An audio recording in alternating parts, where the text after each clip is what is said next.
Hello and welcome to West Hill Golf Club here in Surrey, where today we're out testing Benross's new range of golf clubs called HTX. Now, we've already hit the drivers, so keep your eyes peeled on the Golf Monthly website for the review of those, because the performance is well worth taking a look at. But in this particular video, we're going to focus on the two new irons. There's the HTX and the HTX Type R. In the HTX, what you have is a torsion control bar that sits just behind the face. Now, effectively, what this does is it increases the overall MOI of the golf club. You may have heard us use the term MOI before. Effectively, that just stands for forgiveness, and it's this resistance to twisting that should make this iron a little bit more forgiving. In the HTX Type R iron, what you've got here is a 360 cup face. So it's a heat-treated 360 face that essentially increases ball speed across the face. So you should notice this is a little bit longer. Now, because they've managed to increase the ball speed across the face, what Benross have also done is they've cranked the lofts. Now, it's something that we've known manufacturers to do quite a lot recently. So what was a 7-iron 5 or 10 years ago is now an 8-iron. What was an 8-iron 5 or 10 years ago is now a 9-iron. So the ball is going further because the lofts are getting a little bit stronger throughout the set. Now, that's a fact. What enables the manufacturers to do that is these new technologies. So the new technologies come in, which means the launch angle goes up.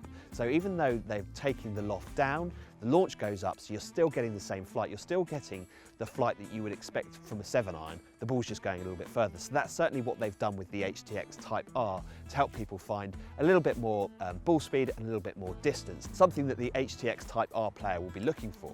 So we've had the chance to test both of these irons out here on the range at West Hill today. We've had the GC2 launch monitor, so we've been able to see exactly what the numbers are doing against my current set of irons. And the first thing I'll talk about is the look, actually, because they both have a really simple, classic look.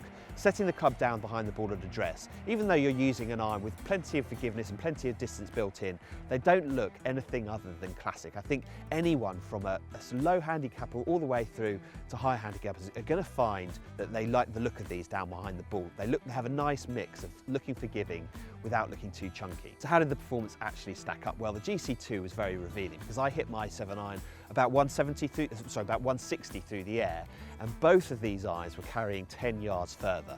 Simple.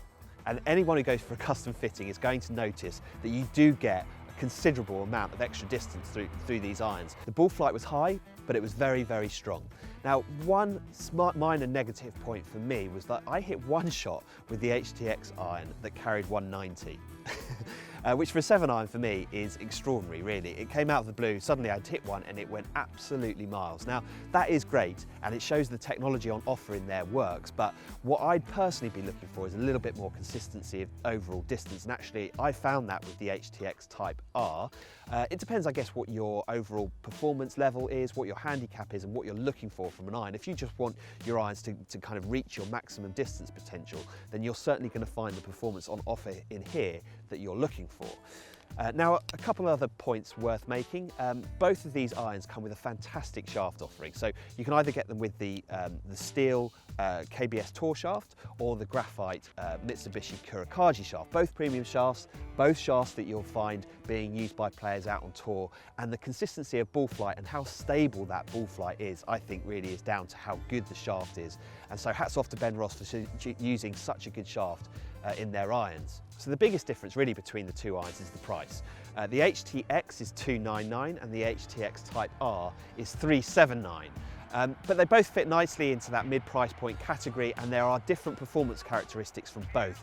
What I would urge you to do is, if you are interested in these irons, test both. Make sure that you see the differences in ball flight, see the differences in distance between them for yourself, and then you'll be in a much better position to decide which iron is right for you.